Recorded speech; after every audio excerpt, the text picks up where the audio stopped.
గురుభ్యో నమ. శ్రీ గణేష పురాణం 31వ అధ్యాయం. శుక్రశాప వర్ణనం. మహానుభావ, గౌతమ మహాముని తమ ఆశ్రమానికి అనుష్ఠానాధికాలు ముగించుకుని తిరిగి వచ్చాక ఏమి జరిగింది? ఆ కథావృత్తాంతాన్ని తెలుసుకోవాలని నాకెంతో కుతూహలంగా ఉన్నది. దయతో సెలవివ్వండి అంటూ మృదుమధురంగా ప్రశ్నించిన రుక్మాంగదుడి ప్రశ్నకు నారద మహర్షి చిరుమందహాసం చేస్తూ ఇలా బదులిచ్చాడు. నాయన, తన నిత్య కర్మానుష్ఠానములు ముగించుకున్న గౌతమ మహర్షి తన ఆశ్రమానికి తిరిగి వచ్చాడు. భార్యను పిలిచాడు. ఆమె రావటం ఆలస్యం చేయడంతో ఇలా ప్రశ్నించాడు. ఓ ప్రియురాలా, పిలువగానే నా ముందుకు వచ్చేదానివి. ఎందుకని ముఖాన్ని చాటేస్తున్నావు? పిలుస్తున్నా బదులు కూడా పలకటం లేదేమి? రాగానే కూర్చునేందుకు దర్భాసనం పరిచేదానివి. అవన్నీ మరిచావా? ఈ మాటలకు అహల్య గాలికి వణికే లతలా గడగడా వణుకుతూ తల వంచుకొని నెమ్మదిగా కొద్దిసేపయ్యాక భర్త వద్దకు చేరింది.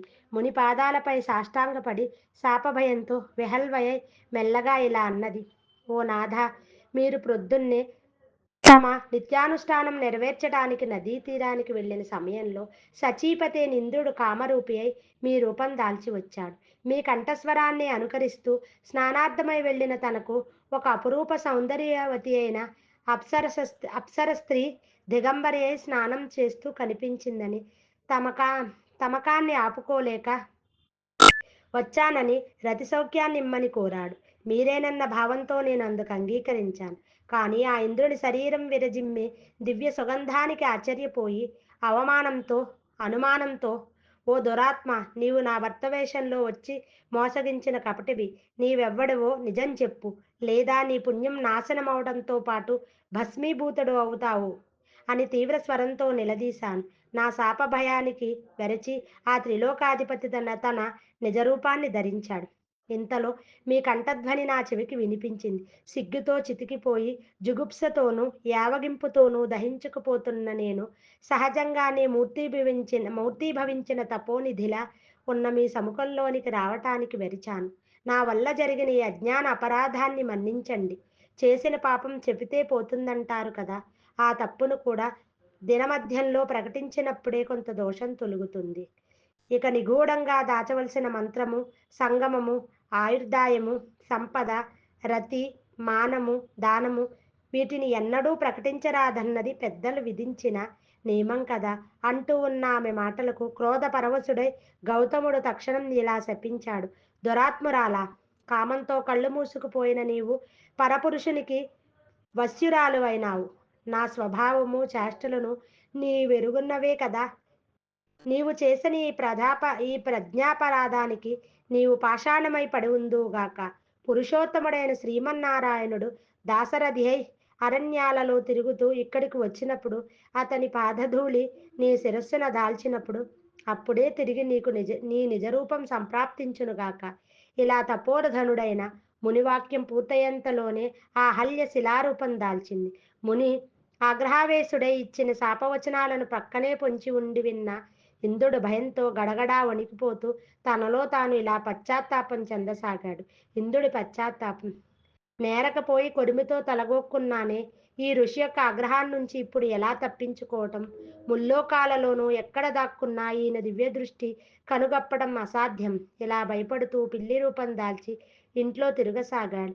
ఇంట్లో గాని ఇంటి వెలుపల గాని ఇంద్రుడు కనపడకపోవడంతో ఈ జంభాసురుణ్ణి నిర్జించిన ఇంద్రుడు ఎక్కడికి వెళ్ళాడా అనుకుంటూ తన దివ్య దృష్టి చేత మోసంతో తన భార్యను చెరచిన వాణిని తెలుసుకొని, ఓ ఇంద్ర, నీవు త్రైలోక్యాధిపతివి కనుక నిన్ను భస్మం మాత్రం చేయను, కానీ నీ అకృత్యానికి శాపం మాత్రం పెడతాను.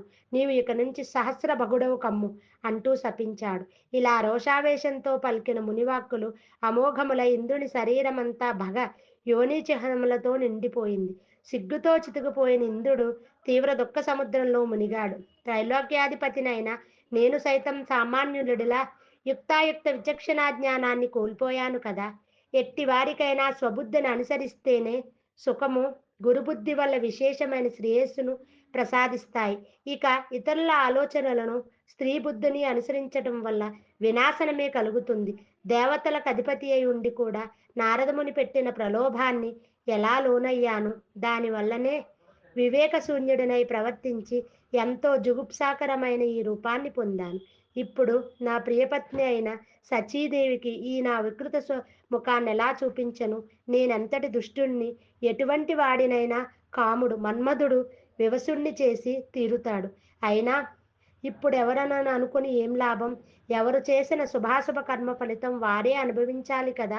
కనుక నే చేసిన దుష్కృత్యానికి ప్రతిఫలాన్ని నేనే అనుభవించి తీరుతాను. దానివల్ల తప్ప నాకిక నిష్కృతి లేదు. ఇలా అనుకుని ఇంద్రుడు ఒక కీటక రూపం దాల్చి తామరతుడిలో దూరి ఇంద్రగోపకమనే కీటకంలా ఉండాలని నిశ్చయించుకున్నాడు. ఇది శ్రీ గణేష పురాణం ఉపాసనాఖండంలోని శుక్రశాప వర్ణనం అనే 31వ అధ్యాయం.